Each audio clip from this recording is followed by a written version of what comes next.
Nakikita mo yan? We're spending 24 hours dyan. Dyan tayo tutulog, dyan tayo kakain, at dyan tayo iihi.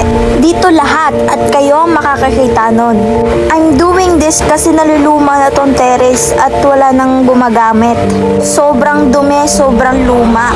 Guys, time check 11:50 na kailangan natin makasimula ng 12 para bukas 12 din tayo makatapos.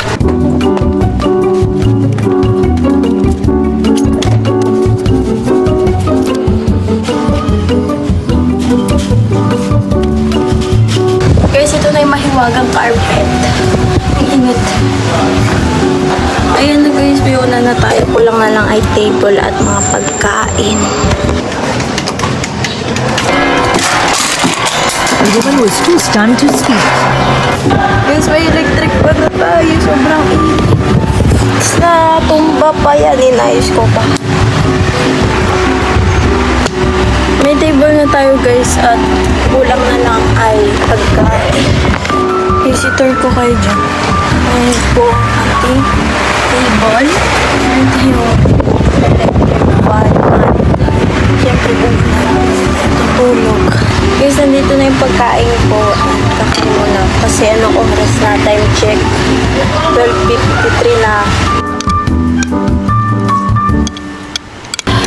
May tatlo tayong goals. Una guys, kailangan natin makapagluto ng kaldereta. At pangalawa, kailangan natin makagawa ng basket kung saan dun ilalagay ang kailangan ko. Kasi papaabot ko na sa baba at dun ko na ilalagay sa basket. Hihilain ko na lang. Pangatlo, make this place cozier.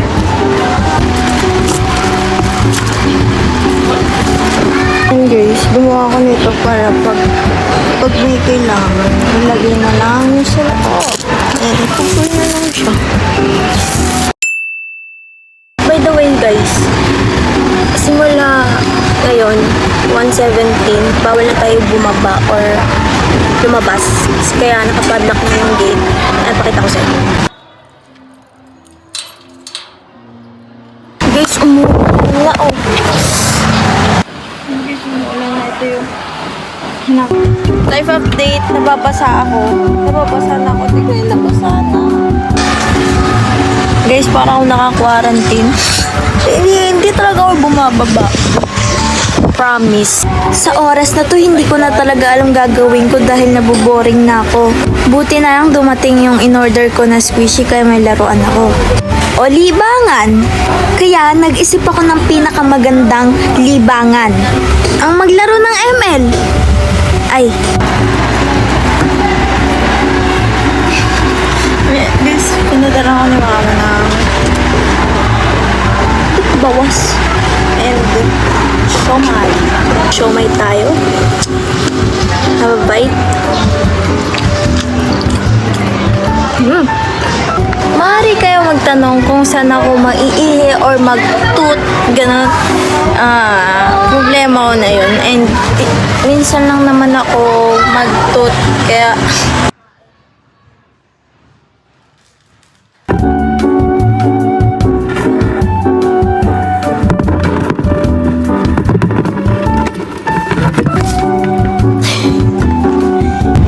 look the view.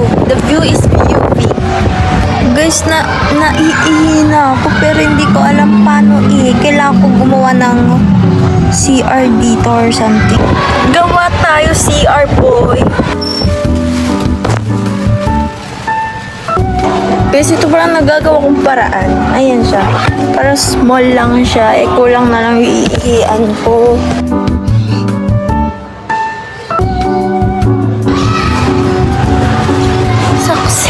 Alam niyo guys, yung kinakatakot ko yung gabi kasi mayroon talaga dito sa office na to and hindi ko alam dyan sa baba or sa loob ba't sobrang dilim dito lalo unti lang yung ilaw. Para siyang haunted house, alam mo yun?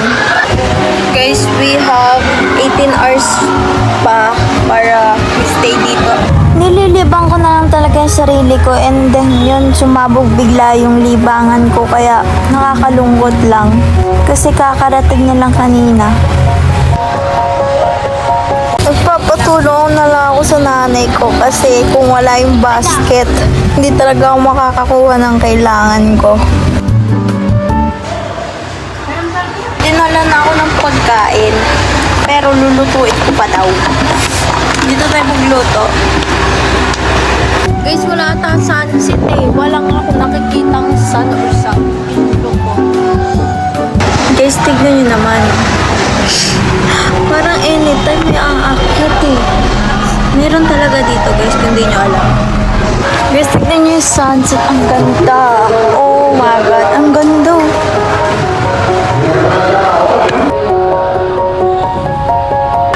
Luto tayo. Ano, tara? Nako boy.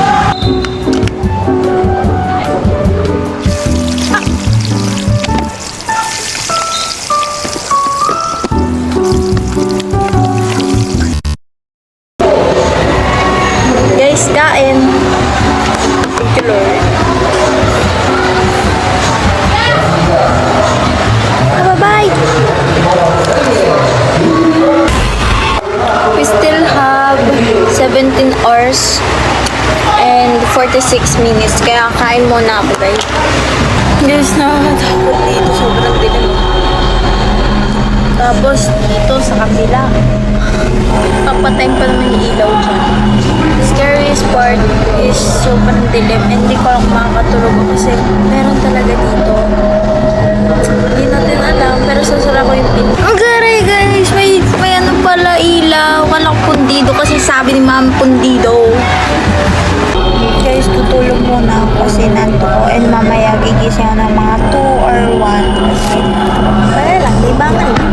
Hindi ko na-realize na may laman na yung basket. Hilamas muna tayo.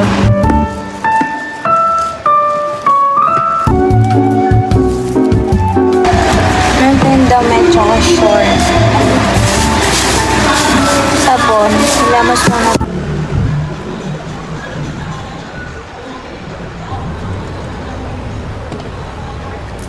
Para ako Indian. Guys, 13 hours pa and okay lang yun. Kaya pa naman. Higa lang naman ako kay God dito and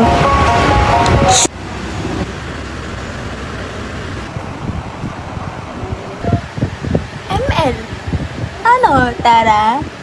Please, may butik eh. Tawa-tawa na butik eh. Huwag kang tatalala. Pag ikaw tumalaw niyo. Time check 2:22. Mag-pray muna tayo bago matulog. Nag-ML lang ako magdamag kaya tutulog na tayo. Hello. 10 hours na lang. LOT na lang. Tutulog na tayo. Naantok na talaga ako. Good night guys. First time check. Natanghali akong gising. Sabi ko maaga ako gigising. 11:40 na. Guys, 43 minutes na lang. Matatapos na yung balcony. 24 hours and guys, 5, 4, 3, 2, 1. Yes! The 24 hours is finally end. Tignan nyo naman, parang ako nasa lantaw. Pakakalat oh. Siguro ang na-realize ko sa challenge na to, yung kailangan lang nating gawang pansin yung isang lugar. Kasi kung hindi, maaari itong maluma o masira. Linisin mo, tapos pwede nyo tambayan ng magkakaibigan, dun kayo magkwentuhan.